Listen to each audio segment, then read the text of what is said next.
Good morning. I'm Jay Cleveland Payne. This is Monday, February 21, 2022. Scales are sometimes unbalanced, and you bear the weight of all that has to be. I hope you can see that you can lean on me, and together we can calm a stormy sea. This is things you might have heard for this day, Monday, February 21st, 2022. And on a Monday, we do two special things. Number one, we welcome in an extra special audience. All the folks on my main J Cleveland Payne feeds get a chance to play along with the things you might not have heard theme going on and get some extra information, extra news stories. And two, we stretch it from just 24 hours to 4 full days. So these will be stories, headlines that reach from all the way past Friday until early this morning when we cut it off at 5 in the morning, my time, 5 a.m. Central, to give you 5 news stories you can chat about while you're out and about with your folks. So enjoy. Let me know what you think about it. And if you have any comments or questions, just reply back to whatever video source you're going on. And let me know if you're watching this live, brand new, fresh, right before 6 a.m. on a Monday morning, or if you're checking out the replay. I know it takes a while for the replay to populate. It's a YouTube thing, so it is what it is. We also like to remind you that you can help support these efforts if you already like it, or when you find you like it, because I know you like it, by going to the website buymeacoffee.com/jclevelandpayne. That's buymeacoffee.com/jclevelandpayne. Yes, it's crass to ask for money up front, but we're not above any scruples. Braces and candy cost a lot. Let's just go for that. So today, taking in a cup of black tea, simple black tea, to keep things going, keep things lubricated, keep things warm, and keep things going, to get you into some news stories so you kind of know what happened over the weekend, and it's a little bit of context as well. So let's start off with the first story for this morning, and that is this one. Ukraine crisis, CNN reporter abruptly stops live TV report during Russian-backed shelling.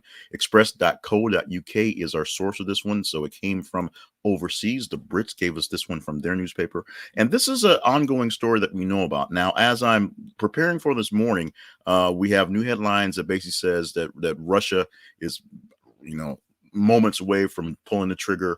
There's about 75% of the Russian troops, like all the troops, right there on the border, ready to invade. What's going on, and what has been going on in pretty much perpetuity for forever, for the longest time, is that there is little skirmishes back and forth at the border.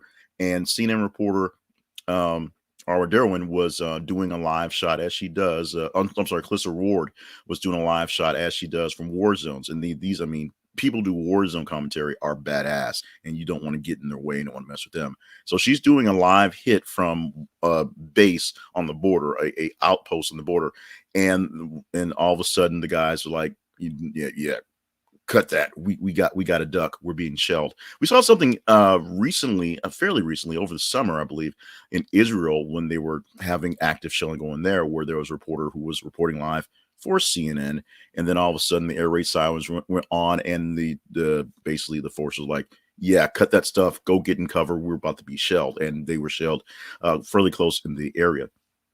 Why this only happens to CNN, there may be conspiracy theories about why CNN covers this stuff so much and why these things happen in front of their cameras, but it's a real deal what's going on. Ukraine is going to affect all of us, whether we have friends, family members, folks that we know in the military, whether we just like to buy things at regular general prices.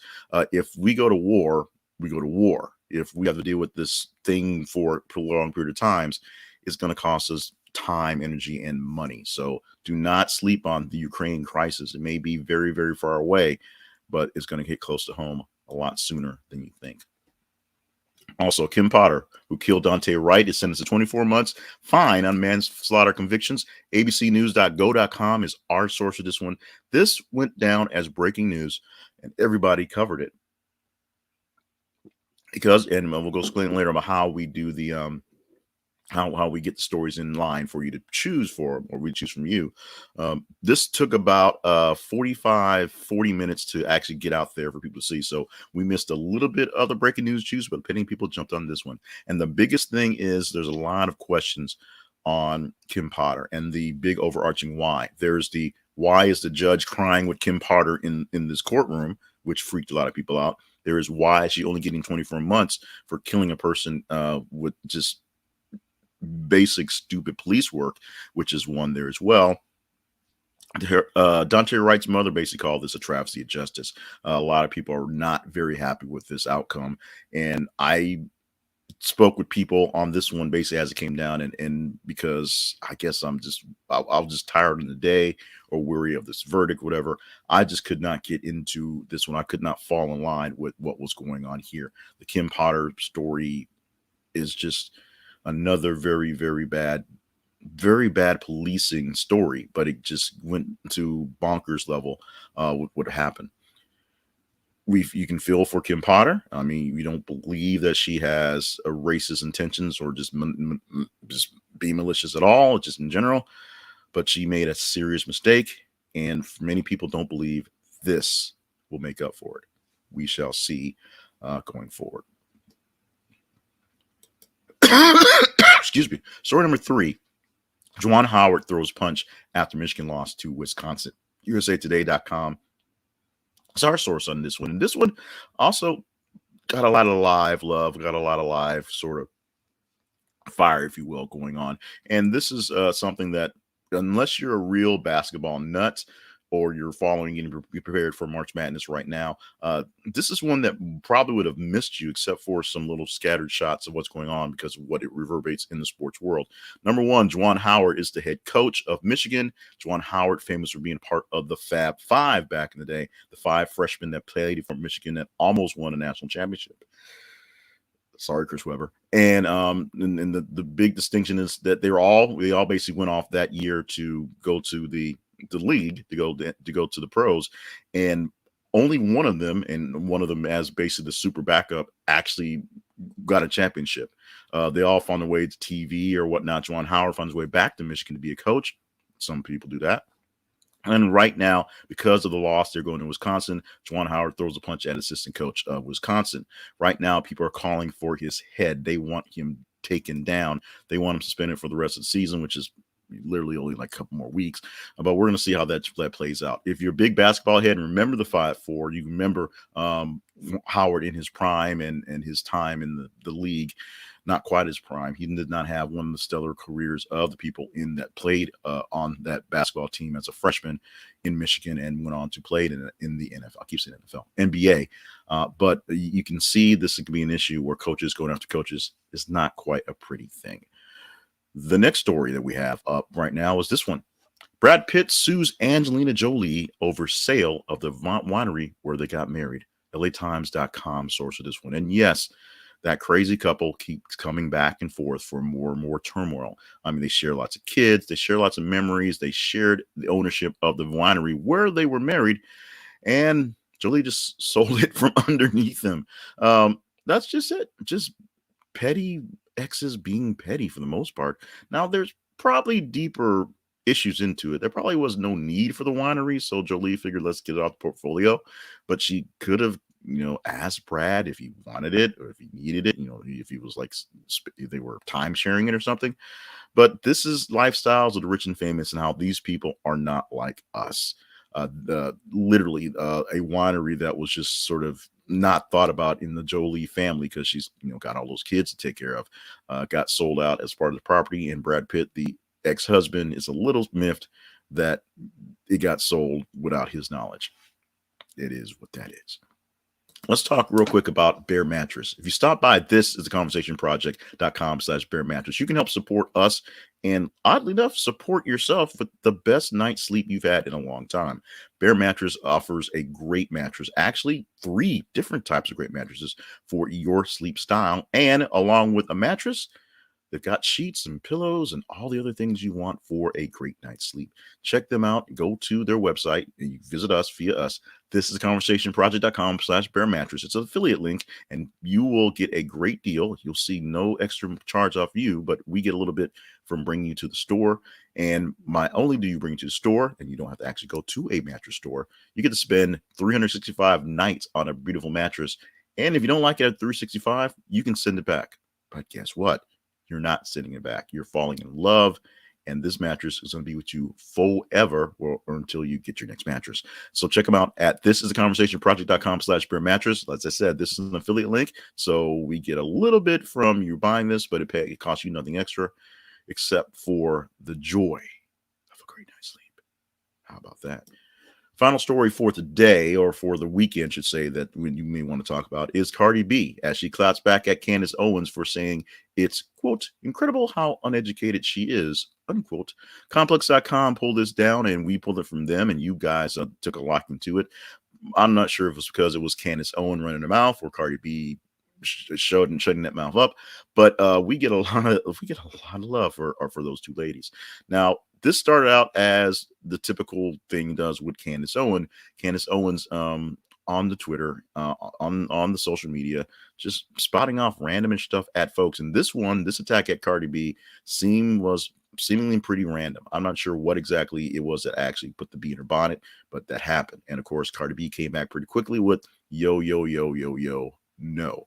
Now, every time Candace Owen pops up, I want to just say, I just want to, wonder who actually, hurt her, and does she need a hug, or what's going on? Because it's hard to explain what's going on in Candace's life. Someone asked me once, as a open, black conservative person, and they kind of rattled off a couple different people as, what do you think about him?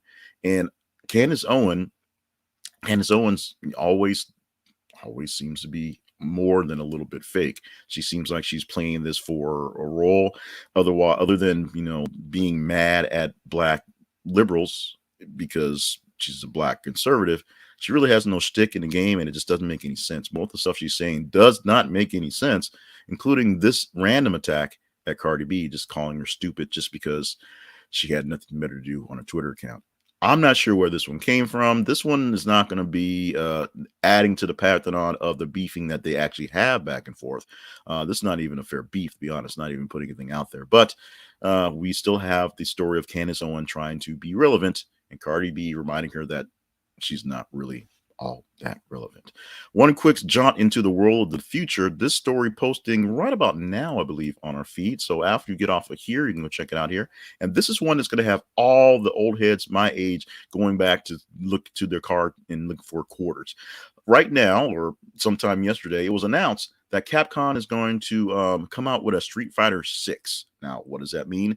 The Street Fighter 2 game, going way, way back to the old arcades, and actually the original Street Fighter, which was a scrolling game, and then Street Fighter 2 was the king of fighting games back in the arcade, has had some fairly not so typical releases that have been sequels. I mean, there's Street Fighter 3, the Tournament Edition is basically going backwards, and they've had some additions for other gaming platforms now that no one goes arcades anymore. Capcom is now saying they're going back to the hype of the old. They're getting into nostalgia, and they're going to bring in a numbered new Street Fighter, brand new Street Fighter, not a refresh, not a redo, not just bringing old characters with new skins. This is going to be something that for all us old heads who still play video games will be cool. This will be something that, the kids were like, wait a minute, there were 5 of these? How bad were they? And then they'll see how bad Street Fighter, the original, was, and they'll laugh at us like they do everything else. You should see what my kids think about Metroid. It's just brutal. But Street Fighter 6 coming soon to a console near you. You can check that out. What you can also check out is things at our website, our main website, and that is found at thisisaconversationproject.com, where you can find information about the Conversation Project, what we're doing, how we've been doing it for so long, and some of the other just sort of weird things around the world, news-wise, commentary-wise, just getting into that. The purpose is to find the most conversational news stories to talk about and find people to talk with them, and various iterations, various formats. Hopefully you love them. Maybe you hated them. You can check them out and get more details about what we do behind the scenes and more or less in front of the camera at thisisaconversationproject.com. Also, buymeacoffee.com/JCleanPayne. Bring it up again because I can always use coffee. I can always use more cash. That's a great way that you can help support the effort for things you might not have heard, the Conversation Project, and other things that I do within the more better media landscape by going to buymeacoffee.com/JCleanPayne. For the cost of a cup of coffee, you can help keep the show on the air, on the internet, so however you want to say that. And quick sip for hydration. Always important. If you follow us on Facebook and Twitter, you can be a part of the scenes by actually helping us pick the stories. Facebook.com/thisistheconversationproject and Twitter.com/th_conversation. What happens is every 50 minutes, we post a news story on those feeds. And when you check your Facebook and Twitter, You just interact with the feeds you see popping up. Like them, love them, hate them, share them. The more engagement a story gets, the higher score it gets. We went from Friday to this morning, so that's 4 days worth of 3.5 days of time, giving us about 92 different stories to choose from. From there, we added them up, figure out what stories were more engaging, and we took the top 15 and picked 5 of those to present to you to talk to the rest of the world. Hopefully, the 5 we picked were the greatest ones. If you saw something over the weekend that you thought was a better story, just respond to us. I'm Jay Cleveland Payne on all the social medias. Talk to us and let me know what stories you might have liked to see better and what type of stories you want to see going forward in the future. Oh, by the way, teaser song for the morning, giving you the best I got. Going back to Nita Baker. Been listening to a lot of R&B 90s ladies doing their crooning, doing their soulful songs. And this one popped in on the radio yesterday, rolling back from church. So this one had to be the lead for this week. So more of these, more songs like this coming up, plus a few surprises that you might not think that I get into. But I'm a music nut. I like it all. So you'll see which one's going on. If you want to see or hear me drop out a music tease of a song in particular, just drop me a line as well, and we'll put it in there and get you the full attribution for all your hard work, just like you do for getting us the stories. Things you might not have heard for today, Monday, February 21st, 2022. My name, Jay Cleveland Payne. You can find me on the socials at Jay Cleveland Payne. You can find us here for the conversation at th_conversation on Twitter. And of course, this is a Conversation Project on Facebook. Thank you so much for being a part of what we do right here. We can't have conversations without you guys to have the conversations with. So with that, we're going to wrap it up, go back to work, get literally back to work, and get ready for tomorrow morning. Much shorter field to work from, about 30 stories over the course of one day, but we're going to give you the top ones that are the most conversational. And the cool thing is, you vet them first. You tell us the conversational, not the mainstream media. Not even me, technically. You guys put up there. Thank you so much. We're out. Do this again tomorrow.